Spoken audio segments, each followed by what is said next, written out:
Mais avant cela, on va passer quelques instants sur l'état du secteur hôtelier en région bruxelloise. Vous savez que c'est l'un des secteurs qui a été les plus touchés par la crise de la Covid-19. Alors comment se porte-t-il aujourd'hui? Et puis surtout, quelles sont les pistes qu'on pourrait envisager pour l'aider à sortir de ces difficultés? C'est la question qu'on va débattre avec Rodolphe Van Weyenberg. C'est le secrétaire général de Bruxelles Hotel Association, l'organisme qui représente les hôtels bruxellois. Et puis Véronique Renard, elle est manager du cluster Hospitality à Hub Brussels. Hub Brussels, c'est l'organisme qui s'occupe de l'économie pour la région bruxelloise. Et on va dire que c'est un peu la madame du secteur hôtelier au sein de Hub Brussels pour parler en français. Je commence avec vous, Rodolphe Van Weyenberg, si vous voulez bien. On sait que ça a été très très dur pour votre secteur. Où est-ce qu'on en est au jour d'aujourd'hui? Est-ce que les activités commencent à reprendre dans ce secteur hôtelier bruxellois? Alors, on a encore moins d'un retour à la normale. On a à peine 40% de l'occupation en ce moment. On devrait être à 75% environ. Mais il y a des signaux positifs et c'est vrai qu'on voit progressivement un retour du tourisme de loisirs. Il n'y aura pas de même du tourisme d'affaires, du business, tout ce qui est corporate, mais au niveau loisirs, on voit progressivement une envie de voyager. Donc, c'est City Trip qui redémarre et ça se ressent surtout les week-ends pour le moment. Et évidemment, on espère que ça va se confirmer cet été et les mois qui viennent. L'enjeu, évidemment, est encore différent pour l'instant pour le tourisme d'affaires, comme je l'ai dit, business corporate, qui, à l'exception des quelques jours maintenant à Bruxelles avec le sommet, mais pour l'instant ne redémarre pas de la même façon. Donc 40% de taux d'occupation, ça veut dire quoi? Ça veut dire qu'il y a des hôtels qui sont toujours fermés ou des étages dans certains hôtels qui sont toujours fermés. Ça veut dire que le secteur n'emploie pas à plein temps tous ceux qui pourraient travailler pour lui? Oui, en effet, ça veut dire qu'il y a encore du chômage temporaire dans le secteur et de façon significative. D'ailleurs, on est content et heureux que le gouvernement fédéral nous ait entendus sur ce point en prolongeant le chômage temporaire pour force majeure, aussi en raison du coronavirus. Il y a le motif ukrainien maintenant, la crise ukrainienne, mais on peut également encore utiliser pour le coronavirus pour les secteurs qui restent impactés comme le nôtre. Alors, donc, petite parenthèse, donc là, sommet demain, Union européenne, OTAN, G7, ça veut dire beaucoup de délégations diplomatiques, beaucoup de journalistes qui viennent à Bruxelles. Ça, c'est le genre d'événement qui permet de remplir un petit peu les hôtels, vous confirmez, hein?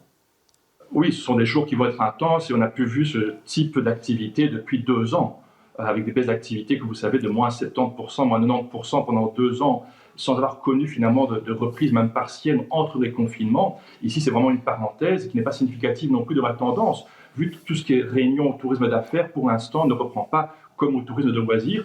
On le savait, on pouvait s'y attendre, on savait que ce tourisme-là mettrait beaucoup plus de temps à revenir et que le City Trip redémarrerait avant, mais même sur le City Trip, encore une fois, on n'est pas non plus dans un retour à la normale. Ouais. Alors, Véronique Renard, je me tourne vers vous. Donc pour Hub Brussels, on l'entend, le tourisme d'affaires ne reprend pas. On sait qu'il y a un certain nombre de congrès, notamment, qui ont été annulés ou qui sont reportés ou déplacés ailleurs. On sait aussi qu'il y a un certain nombre de grandes réunions qui maintenant ont plutôt tendance à se faire en télétravail et plus forcément au siège social des entreprises ou dans les grandes organisations internationales qui sont nombreuses à Bruxelles. Ça veut dire qu'on doit repenser le positionnement des hôtels bruxellois ou est-ce que ça veut dire qu'on doit générer de nouvelles activités qui vont attirer un nouveau public à Bruxelles? C'est quoi la stratégie?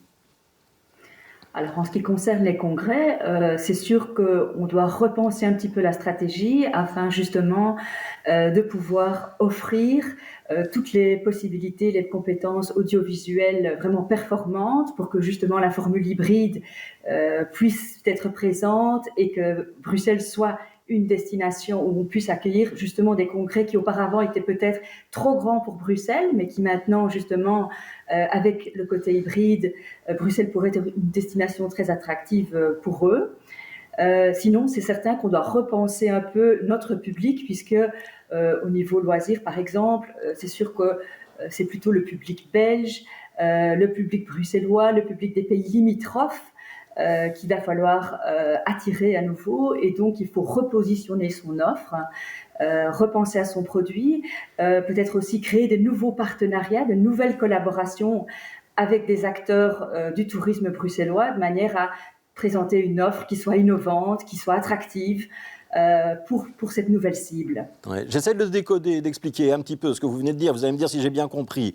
Est-ce que ça veut dire que sur les congrès, on doit peut-être viser moins des très grands congrès internationaux avec des participants qui venaient de l'Asie, l'Amérique du Sud, on prend l'exemple de Seafood par exemple, et être plutôt sur des congrès de taille un petit peu plus modeste mais qui vont attirer essentiellement des participants européens? C'est ça que vous nous dites. Et on doit penser à d'autres types de fréquentation de nos hôtels en misant peut-être davantage sur le tourisme européen. C'est ça que vous êtes en train de nous dire? Je dirais qu'au niveau des congrès, on peut peut-être, vu le nouveau caractère hybride de ces congrès, on peut peut-être se positionner sur des congrès où d'habitude Bruxelles ne se serait pas positionné, mais où finalement maintenant le nombre de personnes qui vont y assister permettent que Bruxelles soit une destination possible.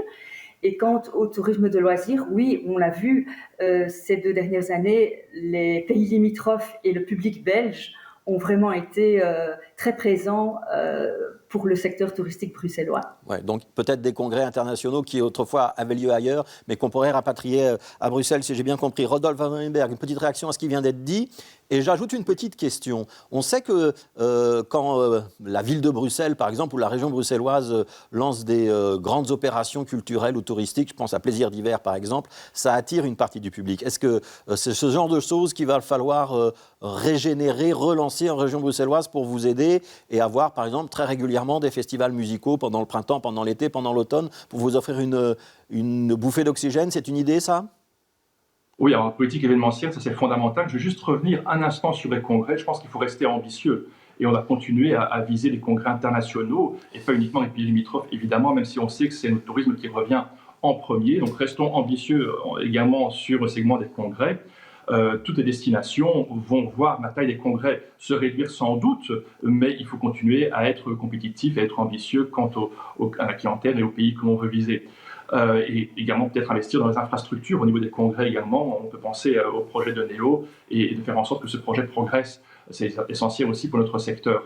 Pour revenir sur les grands événements, oui, la politique événementielle, culturelle, festive au global est très importante pour ma destination, que ce soit Plaisir d'hiver, donc sur le mois de décembre et janvier, cet été maintenant avec Tomorrowland au mois de juillet sur 3 week-ends, et le tapis de fleurs au mois d'août. C'est le type d'événement qui a une renommée internationale et qui attire une clientèle de séjour, donc de nuitée. C'est très important, parce que ce ne sont pas évidemment que des excursionnistes pour ce qui concerne le secteur hôtelier. Donc on espère que ces événements vont pouvoir se tenir dans de bonnes conditions cet été. Évidemment, toujours cette épée de Damoclès de la situation géopolitique et sanitaire qui pèse sur ces grands événements, mais ils sont essentiels pour une destination comme Bruxelles. On peut penser à Bright également, qui a une renommée maintenant internationale, et à d'autres événements. Donc poursuivons cela, parce qu'en effet, peut-être que le tourisme d'affaires, ça ne concerne pas que le congrès, il y a incorporé aussi tout ce qui est voyage d'entreprise qui diminue. Il y a un basculement, il faut remplacer aussi par du tourisme de loisirs à ce moment-là, même si on sait que le tourisme de loisirs, c'est surtout pendant les périodes de vacances, c'est rarement la semaine, et c'est le week-end également.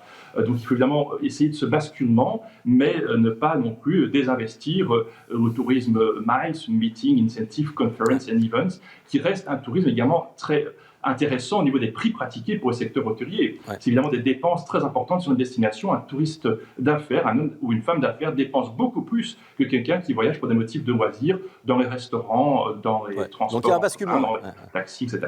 Donc basculement en cours. Véronique Renard, j'aimerais vous entendre sur quelque chose qui sont les facilités de réservation.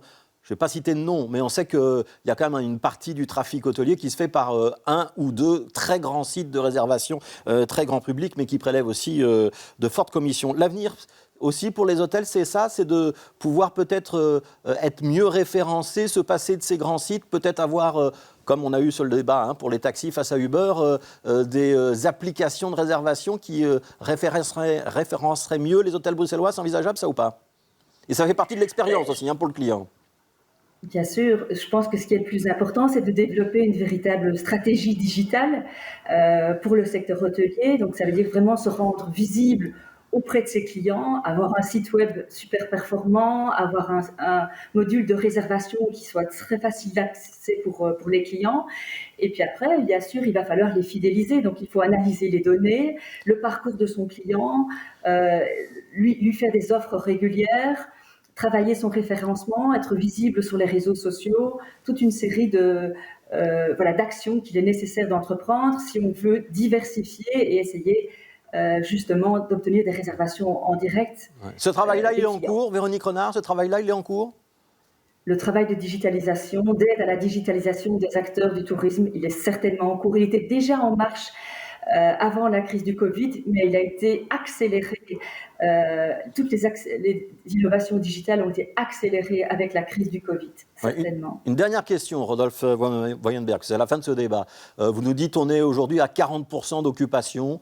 Bon, c'est 2 fois moins que ce qu'on pourrait avoir en période normale, à cette période de l'année, en tout cas avant le Covid.